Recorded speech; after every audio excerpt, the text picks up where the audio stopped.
All right, guys, my name is Fausto, and I am an alcoholic.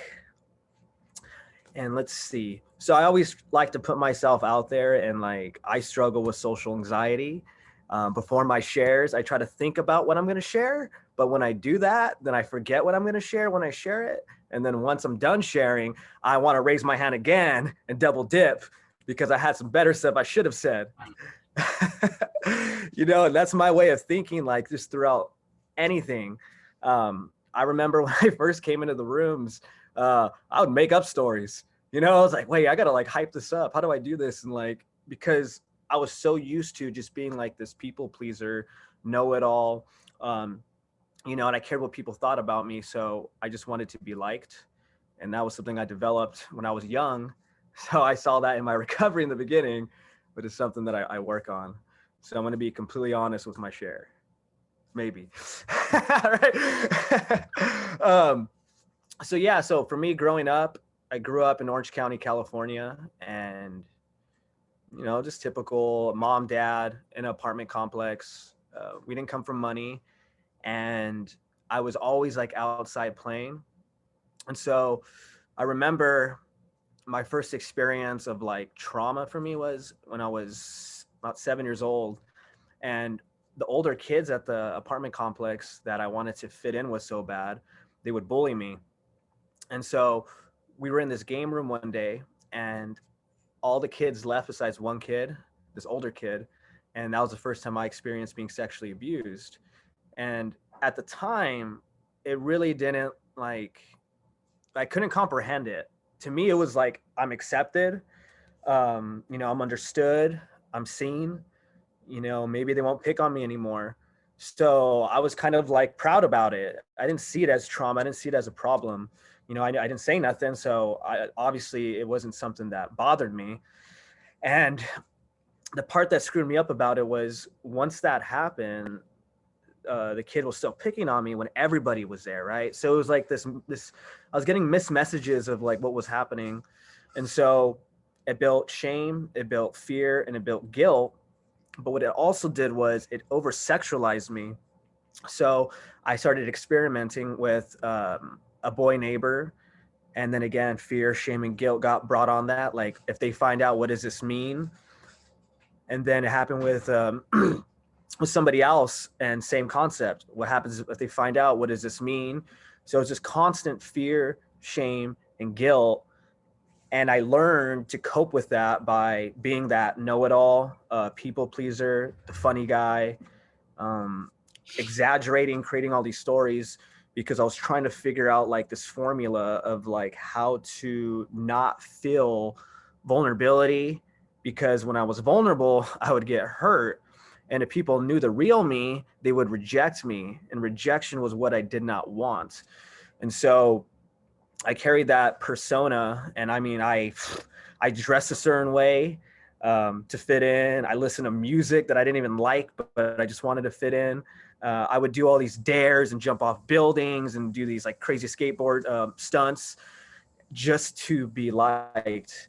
And then I remember in middle school, what happened was all the schools get together now, multiple schools. So same thing. I just try to fit in and do things. And then I discovered a new solution, and this solution was the love drug. So now, I got this girlfriend, and I was like, oh, wow, okay. Now I feel like I'm secure. Now I feel understood. Now I feel loved. Now I feel accepted. But when that wouldn't work out, then okay, I'm going to take steroids, or no, I'm going to start working out, get in shape. This is in 8th grade, to be liked. And then same thing, the love drug comes back into my life, and I'm seen, I'm understood, I'm accepted. And then that was the first time I experienced heartbreak. And that was for me really hard because I wouldn't say it because I didn't want to show my feelings. So I would just cover it up and mask it. And then 9th grade is where I was introduced to alcohol. And I can remember that first drink. I was at my buddy's place. He stole a bottle of Jack Daniels from his what was that? His parents, and taking that first shot. And it was like this warm hug of confidence, of security, of acceptance, of love. Like, it was like this is the thing that I needed that I've been trying to fix for so long. And so I ran with it. You know, it became a part of my life. It was no problem at this time. I dropped out of school in ninth grade, so I could drink whenever I wanted to. I smoked weed here and there. It wasn't really my thing. But then that curiosity for this thing is what opened my mind to drugs. And so I remember YouTube came out around this time, and I would watch these like rave videos and people doing light shows, and like it's like ecstasy, and I was like, oh cool, what is this? It's like it makes you happy, it makes you horny, and it makes you dance all night. And I'm like, dude, that sounds sick. I want those three things.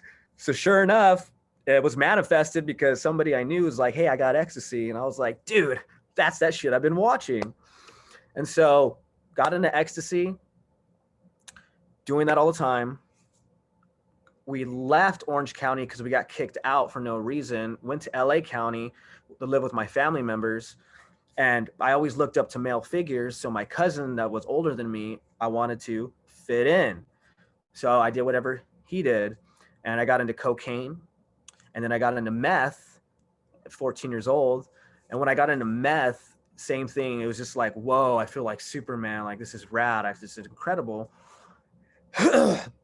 But that's when my life started to get a little bit darker, because the neighbor, or somebody that I experienced in that time, neighbor, he was like 58 years old. I was 14, and he molested me for 6 months. And the part about it that I share is I liked it. I went back at 6 a.m. banging on that door to allow it to happen, because it happened to me so young and there was joy connected to it. And so in my mind, it was like, this is just my life. And when I would go back, it would happen over and over and over again. But when I started to realize that meth is a problem, like I can't function on it, my mind started to like understand, like, this is not right. This is not right. But I didn't know what to say because I enjoyed it. So there's shame, there's fear, there's guilt. And it's a family friend. It was just a whole mess. And so he started bringing in friends and stuff, and it started getting a little bit more intense. And at this point, I'm not even high. So I'm like remembering everything and seeing everything. And I remember just praying to something at this time. And I was like, please just get me out of this situation. And luckily, my mom was like, hey, we're moving back to Orange County. So I got away from that. And from 14, 15 to about 18, it was just no school and partying as much as I can, because I didn't want to look at it. Nobody in Orange County knew about that stuff. So I can, no one's ever going to ask me questions. And the addiction just escalated. I was overdosing on ecstasy, waking up in the hospital to get out, just to overdose again on pain pills. I was having seizures due to an overload of drugs. And would you look at that? The love drug comes back into my life, 18 years old. And I'm better again, right? I'm accepted, I'm understood, I'm important, I'm seen. And I get back into working out, I get into steroids. And until the relationship didn't work out, I go back into my addiction. And then at that point, what happens? At that point, I self-destruct. I get into this meth psychosis for like 10 days. My cat's speaking English. I'm like sweating. I'm for some reason watching the show Pretty Little Liars. I don't know why, but that's the show that I'm watching. I think I'm just trying to figure out who the person is or something. Just tripped out, taking Ambience and like drinking NyQuil and like holding a cross. I'm like, fuck, I need to sleep. My cat's talking to me, and I would know it. I'm like, hey, what do you want? I'm like, fuck, stop talking. No, what is that you want to do again? I'm like, holy shit, I'm talking to my cat. Oh, crazy stuff. And so after that scenario, I had to go to the hospital because I couldn't eat or go to the restroom. So I'm like tripping out. So they had to shove a camera inside of me. And I remember the doctor was like, have you been putting anything in your ass? And I was like, what are you talking about? He's like, there's tearing. And so what happened was I would never inject, but I would grab the drugs and I would boof it, which means you put it up your ass to get high. And, that's the insanity of it, because I wanted to get so high. And so I put a rock like this big in there, not knowing what's going on. And it almost killed me. And so After that scenario, what do? Back into steroids, back into fitness, get a new job working in the restaurant industry. And would you look at that? The love drug comes back into my life. So now I'm in love again. I'm understood. I'm seen. I'm accepted. And as soon as that relationship fell apart, same thing, I self-destruct.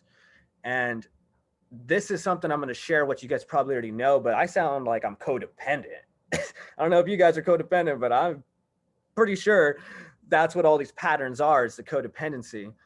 And so that relationship, the third one, or the one I'm talking about right now, I'm 25 years old, relationship self-destructs. I go into this dark place, and there was 1 month I had 30 grand mal seizures, and it became a part of my high, was to get high and to drink and to have a seizure and then get back up. And in that process, that relationship, I would go back to it, right? Get cheated on, show up at BMW to try to beat up the guy that she cheated on me with. That didn't work out. So after that, I take her to my birthday in Vegas. That was stupid. Before that, I took her on a cruise with me, and I ended up in boat jail. So there's boat jail on a cruise. For anyone that's going on a cruise, just know, don't buy cocaine in Mexico, because I did that and they set me up. And after that stuff, I still took her to the zoo, and then I bought her a $500 Marc Jacobs purse. So that's codependency on steroids. But the thing is, I didn't know that. I had no idea that I was codependent. I just said, it's them. How can they cheat on me? How can you do that? But at 25, when I almost committed suicide, and I had the experience of God in my life, and it was just my buddy reading scripture, and what I got from it was, God gives his strongest battles to his strongest warriors. And so that that that experience of hearing something removed the pain of my sexual abuse, removed the pain of being molested, removed the pain of me being an addict, removed the pain of my dad never being around, removed the pain of my mom having cancer, removed the pain from coming from poverty, being depressed, anxiety, shameful, insecure. It was this moment where all of it went away for the first time. And so I said, whatever this is, I want this. I want to keep this, because this is what I've been looking for. And I had this issue when I was younger that I'm going to share why in this moment. So this issue that I had is, I used to want to be like drug addicts in TV shows. And so if you guys seen the show House, the guy takes Vicodin, he's on a cane. I thought it was badass. So when I was 15, I got in a car accident, and I was super excited because I was like, yes, I get Vicodin. And so I'd go to house parties, swinging my cane, taking Vicodin. And so when I had that experience, the next day I said, I'm going to see what AA is about, because I saw a TV show of a fireman that goes to AA, and I wanted to be just like him. But now at least I'm going to get sober so I can play that character. And so I went on my phone, went on AA, went to a meeting. It was a podium meeting. I thought all meetings were like that because my first meeting. And I shared everything that happened to me for the first time ever. And it was the first time I heard these magic words. And it was, me too. And I didn't feel alone, because my whole life I felt alone. It didn't matter how many people were around me. It didn't matter how friendly I was. My family, they could say they love me, you're important, you matter. But I didn't feel that. And this moment when they said me too was the moment I felt like I mattered and I wasn't alone. And so I became infatuated by that, and I started going to meetings every week, 1 to 2 meetings a week, because I worked 2 jobs, and I just did what they told me to do. I got the sponsor, worked the steps. What helped me work the steps, though, is my people pleasing trait. I always want a dad. That's my problem. I got dad issues. So my sponsor, I was like, hey, is my sponsor going to be like my dad or something? Because he's telling me nice things. I'm not used to this. I don't want to upset him, because my real dad was super, abusive. And so God used my people pleasing to actually get me through the steps. And it was the best way he can use that defect, because I've learned that God will use my defects for good, because he knows how I think and how I work, and he knows how to work with me. And that's the beauty of the third step, is God as we understand. So God can be whatever you want him to be. You can literally make him a house DJ, a singer, an artist, a teacher, um, a video gamer. I mean, whatever you want it to make. And so he always worked with me. And that first year was incredible. I mean, I got to look at myself for what is wrong with me. I got to forgive my abusers, and I got to forgive my dad. I got to forgive ex-girlfriends, forgive myself. And, you know, it was cool because I share in the sexual trauma so much because a lot of people, we experience it, but we don't talk about it. And what it did to me, it made me think I'm going to become an abuser because statistics say if it happened to you, you'll do it to someone else. Two, because I enjoyed it, I thought that something was wrong with me. But what I figured out was physical arousal is physical arousal. If somebody touches you, whether it's right or wrong, your body's going to react. Doesn't mean it was right. See, but I had to learn that because I didn't know that. And the third part is that I feel uncomfortable around kids because I would think people's parents think I'm going to do that. And so kids were more scary to me than adults. I would literally sit in my car for hours waiting for the kids to stop playing outside before I go into my home.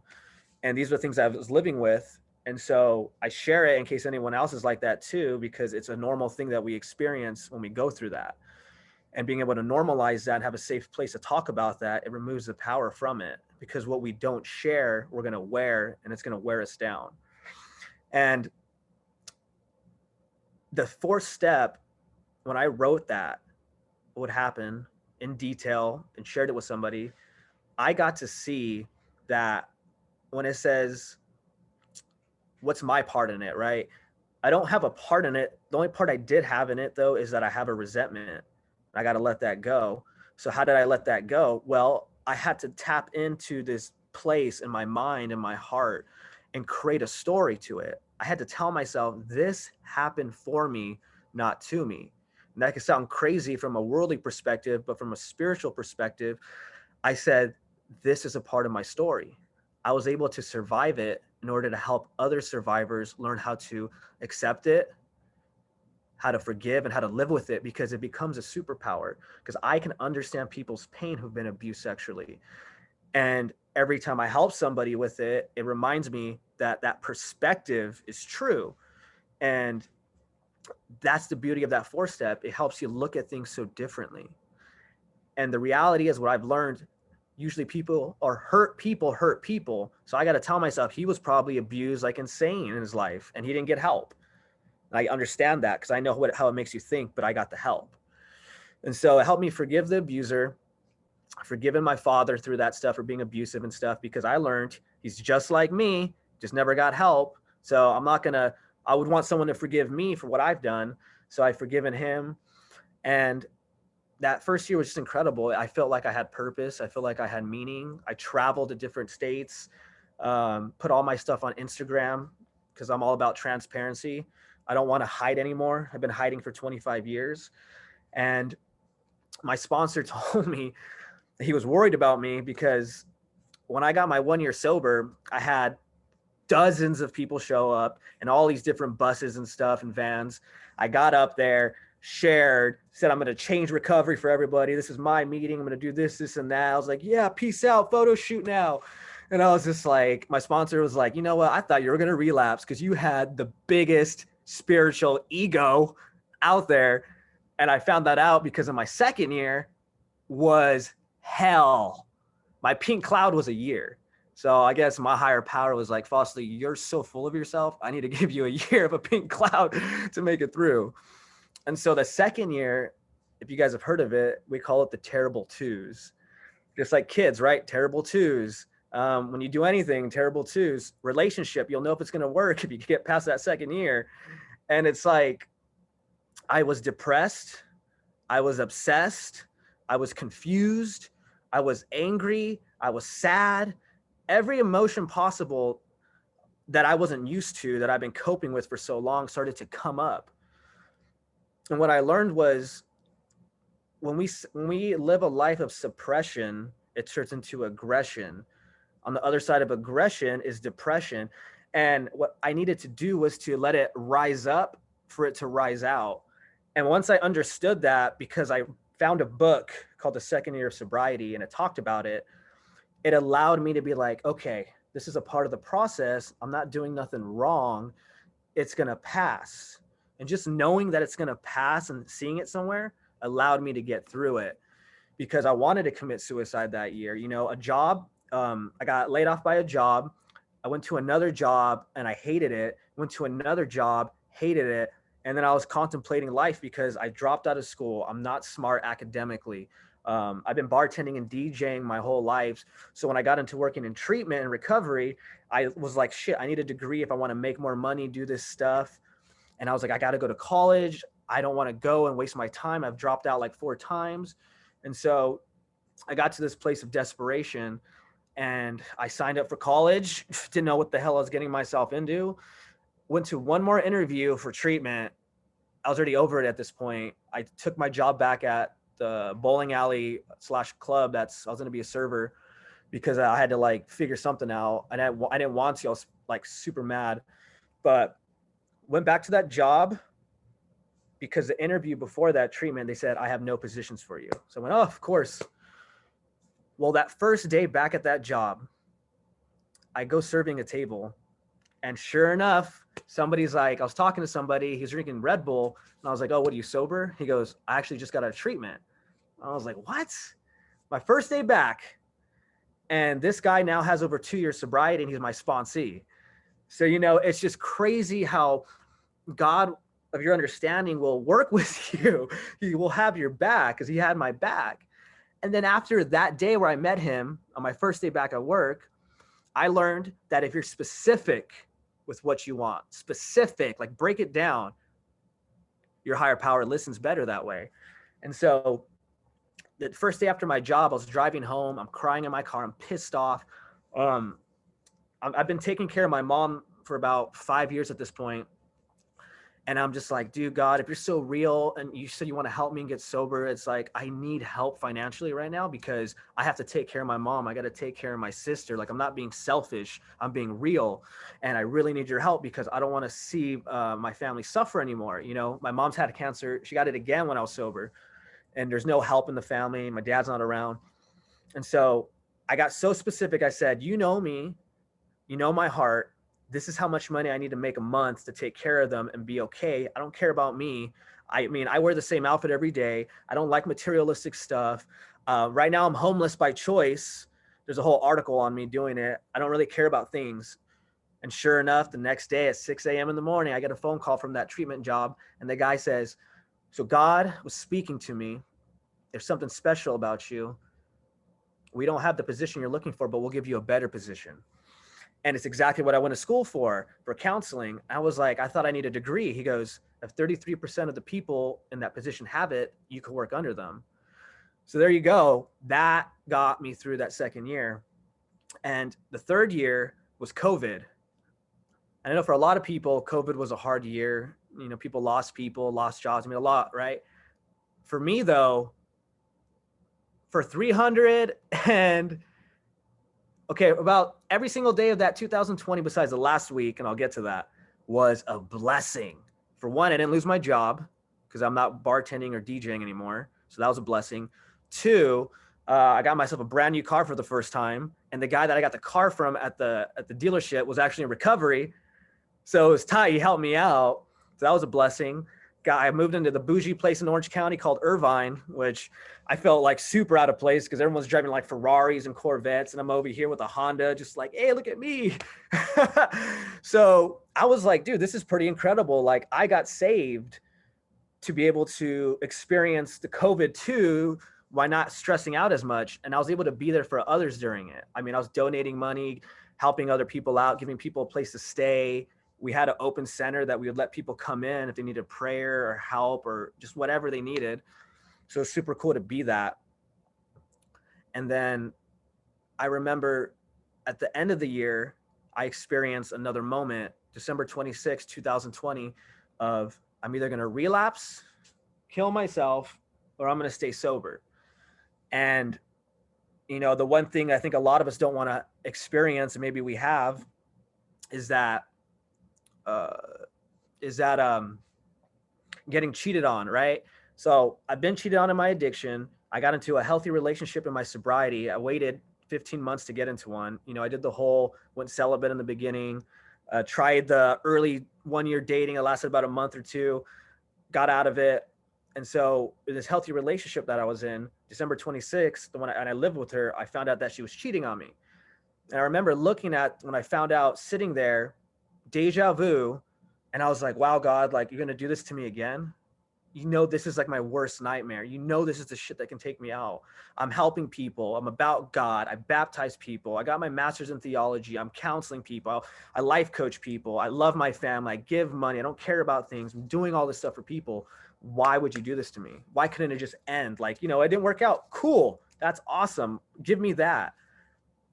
And so in my mind, it was at those three choices, right? Kill myself, relapse, or stay sober. And so I called AA people right away. They came by my place. We packed up all my stuff and I moved out in 2 hours. And it just shows how powerful recovery works when you have the right network. Because a sponsor is one thing, but the network too is everything. Because that's tons of love and community that people will really help you out. You know, they drove an hour to me, no problem, got boxes for me, packed up all my stuff in boxes and helped me drop it off. And since then till now, I've been homeless by choice because I stood in a church the first 30 days where we house people that don't have insurance. And so I stood there just to be around people who are struggling. So I, not in my head, because I know if I'm by myself and get my own place, that's not good. It's not me being immature, none of that. Like, no, I know myself. And that first 30 days in that church was the coolest experience. Living in a church, showering outside and it's raining and it's lightning and like everything's like the flooding in the bathroom and stuff, you know, eating eggs through a microwave every day. We got people walking in on meth and heroin, like talking to themselves, pointing a flashlight at my eye. And I'm just like, dude, this is rad. Like, talk about humility. And it was incredible because I was able to tap into that higher power. I was into look at myself a lot, see that I had a lot more issues going on. It helped me forgive my ex because I had to remember, you know what? I know I have a part.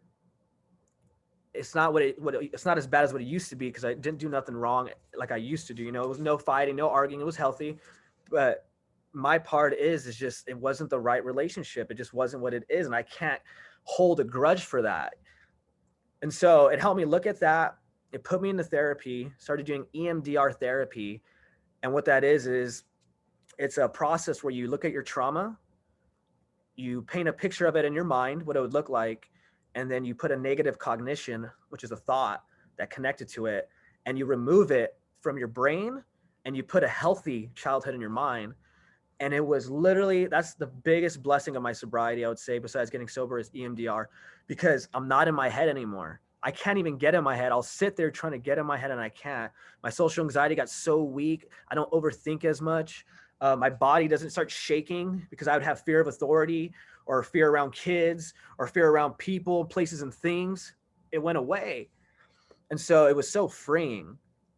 And I was like, man, what a blessing through this hard thing that happened. It got me into EMDR. I'm able to save more money because I don't got bills as much now. And it was able for me to stay at all these different people's houses throughout these 8 months of people I've helped. All these people that I've helped were sending me money, letting me sleep on their couches, their homes, and I was coaching them and counseling them. And it's just been incredible. And today I got this thing called the SoCal Hope Dealers, where we spread hope to everyone. And it's with me and this guy from America's Got Talent. They got top 5, made Simon Cowell cry. Garth Brooks wrote him a song. It's like God puts these people into my life. And it's just crazy. I spoke with Oprah Winfrey's friend on the same stage, and it's just like all these things are happening. We got Albert Pujols' cousin possibly going to hit us up now. I mean, we're booked the whole year. We throw these events. We got music. We got worship. We got testimonies. We got food. All these recovery people, like Lika came out, you know, Morgan came out. Like all these amazing people just came out, and it was the most beautiful thing ever. And it reminded me, this is why we had to struggle, was because this moment was made on all this pain. And everyone that was there is passionate about getting help and helping others. And it was the biggest blessing. My life is amazing today. I'm so blessed to be here with you guys. Just know that whatever you're going through is happening for you. You find people who've been through what you've been through that will give you a perception change that it's happening to benefit you. And these people will sit with you through that pain and be transparent, be honest, be open minded. And I guarantee you, if you were to sit here, write out the ideal life you have, it will be better than that. And that's all I got. All right, Fausto. Thank you so much, bro.